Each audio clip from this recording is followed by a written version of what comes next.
एक बार की बात है, एक जंगल में किसी पेड़ पर एक कौवे का जोड़ा रहा करता था। वो दोनों खुशी खुशी उस पेड़ पर जीवन बसर कर रहे थे। एक दिन उनकी इस खुशी को एक सांप की नज़र लग गई। जिस पेड़ पर कौवे का घोंसला था, उसी पेड़ के नीचे बने बिल में सांप रहने लगा था।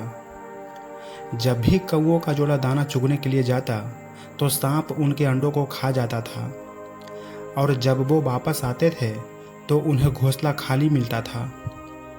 लेकिन उन्हें पता नहीं चल पा रहा था कि अंडे कौन ले जाता है। इस प्रकार से कई दिन निकल गए। एक दिन कौवे का जोड़ा दाना चुग कर जल्दी आ गया, तो उन्होंने देखा कि उनके अंडों को बिल में रहने वाला एक सांप खा रहा है।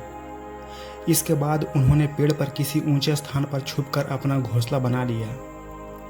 सांप ने देखा कि कौवे का जोड़ा पहले वाले स्थान को छोड़कर चला गया है, लेकिन शाम होते ही दोनों वापस पेड़ पर आ जाते हैं। इस प्रकार कई दिन निकल गए। कौवा के अंडों में से बच्चे निकल आए और वो बड़े होने लगे। एक दिन सांप को उनके नए घोंसले का पता चल गया और वह कौवों के जाने का इंतजार करने लगा। जैसे कौवे घोंसला छोड़कर गए, सांप उनके घोंसले की ओर बढ़ने लगा, लेकिन किसी कारण से कौवों का जोड़ा वापस पेड़ की ओर लौटने लगा। उन्होंने दूर से ही सांप को उनके घोंसले की ओर आते देख लिया और जल्दी से वहां पहुंचकर अपने बच्चों को पेड़ की ओर में छुपा दिया।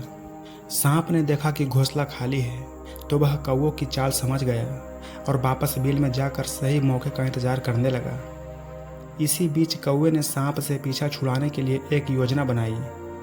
कौवा उड़कर जंगल के बाहर बने एक राज में चला गया। वहाँ एक सुंदर महल था। महल में राजकुमारी अपनी सहेलियों के साथ खेल रही थी। कौवा उसके गले में से मोतियों का हार लेकर उड़ गया। सभी ने शोर मचाया तो पहरेदार हार लेने के लिए कौवे का पीछा करने लगा। कौवे ने जंगल में पहुंचकर हार को सांप के बिल में डाल दिया, जिसे पीछे कर रहे सैनिकों ने देख लिया। जैसे ही सैनिकों ने हार निकालने के लिए बिल में हाथ डाला, तो सांप फुफकारता हुआ बाहर निकल आया। सांप को देखकर सैनिकों ने तलवार से उस पर हमला कर दिया, जिससे सांप घायल हो गया और वह मर गया। सांप के मरने के बाद कौवा अपने परिवार के साथ खुशी खुशी रहने लगा।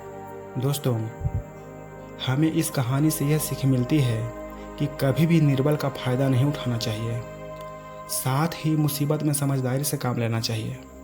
उम्मीद है ये कहानी आपको पसंद आई होगी, तो एक लाइक ज़रूर करें और रोज़ाना ऐसे ही कहानी के लिए हमारे चैनल को सब्सक्राइब करें। तो चलिए आज के लिए इतना ही। मिलते हैं अगले वीडियो में। जय हिंद, जय भारत।